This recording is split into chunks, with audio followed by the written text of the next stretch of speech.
With the looming trade deadline, the Pittsburgh Pirates are left in an interesting spot. This discussion was a couple months ago. The Pirates would be clear buyers. For much of the first 2 months of the season, the Pirates were atop the National League, but now, just a short while later, the Pirates are staring down the barrel of being sellers once again.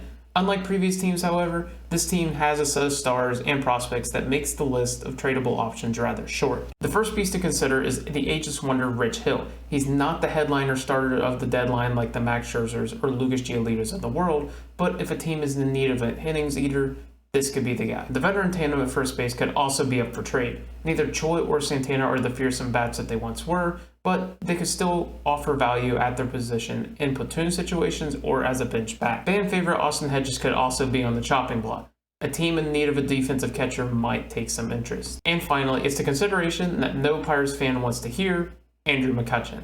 McCutchen would be the most enticing of the available options with the strongest bat. Still with an OPS over 800, the veteran's return to Pittsburgh has been nothing short of magic. But with that being said, how many veterans will find their way out the door?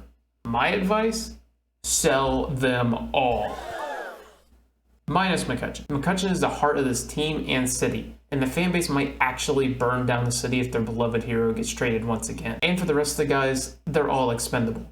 All of their deals end after the season, and it's important to get value back when you can. The problem is none of these players are actually worth that much value. None of these players are going to return a Hall of Note unless something really bizarre happens. So it'll be up to Ben Cherington to find those hidden steals like he did with Oviedo and Holderman just last deadline. Trading off current veterans will open the door for current prospects knocking down the door to the MLB. We've already seen the Pirates call up 6 top prospects within the last month, and trading the existing veterans would further open the door for bigger opportunities amongst the prospects. Allowing people like Andy Rodriguez to have a full-time role that isn't being threatened, or Henry Davis just any time behind the dish would go a long way toward the development of this roster many years down the line. It would also open opportunities for guys like Malcolm Nunez, who the Pirates acquired just last trade deadline. The current list of veterans are simply just not getting it done, and the results are showing.